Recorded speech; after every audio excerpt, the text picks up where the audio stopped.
Guys আজকে আমি তোমাদের সঙ্গে শেয়ার করব কাঁচা আম দিয়ে পুঁটি মাছের টক। তার জন্য আমি এখানে একটা বড় সাইজের কাঁচা আম লম্বা লম্বা করে কেটে নিয়েছি, আর এখানে কিছু পুঁটি মাছ নিয়েছি। বাস এইগুলি দিয়ে আজকে আমি রেসিপিটা বানিয়ে তোমাদের সঙ্গে শেয়ার করব। আমি মাছগুলো এরকম একটা পাত্রে ঢেলে নিয়েছি। এবার আমি লবণ হলুদ দিয়ে ভালো করে মেখে নেব। আমি মাছগুলোকে লবণ হলুদ দিয়ে ভালো করে মেখে নিয়েছি। এবার একটু হালকা একটু ফ্রাই করে নেব। আমি এখানে মাছ ভাজার জন্য এখানে একটা প্যান নিয়ে নিয়েছি। প্যানটা ভালো করে গরমও করে নিয়েছি, আর তেল আমি দেব না, খুব সামান্য তেলেই মাছটাকে ফ্রাই করে নেব। এবার আমি এই পুঁটি মাছগুলো এর মধ্যে দিয়ে দেব, দিয়ে খুব হালকা করে একটু ভেজে নেব।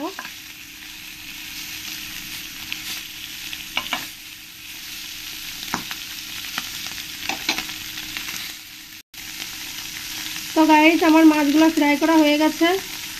দেখো শুধু আমি একটু এপিট ওপিট করে হালকা করে একটু নাড়িয়ে চাড়িয়ে নিয়েছি। তো এবার আমি মাছগুলো একটা পাত্রে নামিয়ে নেব।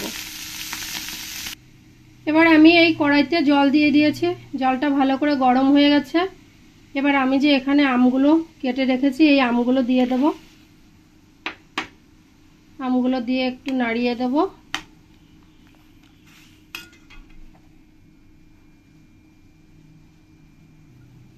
এবার দিয়ে দেবো এর মধ্যে 1 চামচ হলুদ, আর দিয়ে দেবো আমি 1.5 চামচ লবণ,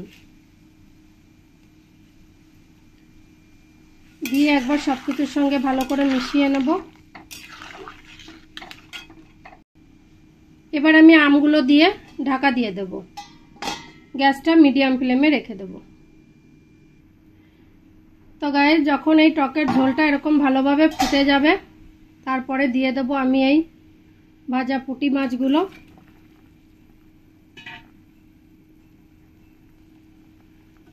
দিয়ে একবার ভালো করে আমি নেড়ে দেব।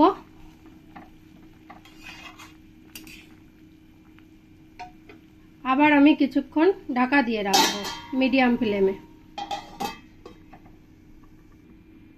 তো গাইস দেখি আমার পুঁটি মাছের টকটা কেমন হয়েছে। ঝোলটাও ভালো করে ফুটে এসছে, আমগুলোও ভালো করে গলে গেছে। আর এই গরমের সময় একটু টক হবে না তাই হয় বলো? তোমরা বাড়িতে অবশ্যই এরকম করে একটু ট্রাই করবে। ট্রাই করে আমাকে কমেন্টে জানাবে তোমাদের কেমন লেগেছে। এবার আমি এই টকটাকে নামিয়ে ফোড়ন দিয়ে দেব। তো এবার আমি কড়াইতে গাইস তেল দিয়ে দেব।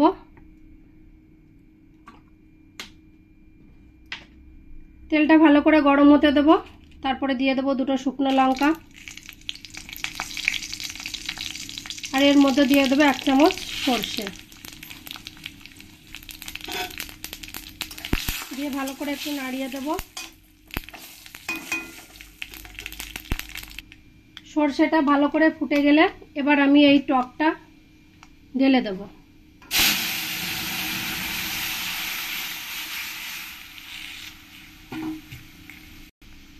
টকটা ঢেলে দিয়ে আমি আবার 2 মিনিট ঢাকা দিয়ে রাখবো।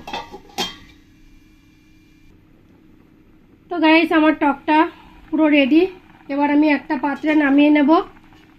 গাইস দুপুরে গরম ভাতের সঙ্গে যদি এরকম একটা টক থাকে সঙ্গে, তাহলে তো আর কোনো কথাই নেই।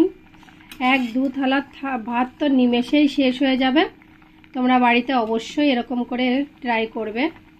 ট্রাই করে আমাকে কমেন্টে জানাতে ভুলবে না। তাহলে আমি এখন টকটাকে একটা পাত্রে নামিয়ে নেব।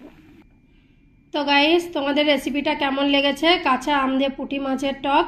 তোমাদের যদি ভালো লাগে তাহলে তোমরা আমার চ্যানেলটিকে লাইক শেয়ার কমেন্ট করবে। আর তোমরা যারা এখনও সাবস্ক্রাইব করনি তারা প্লিজ সবাই সাবস্ক্রাইব করবে। সবাই ভালো থাকবে, সুস্থ থাকবে।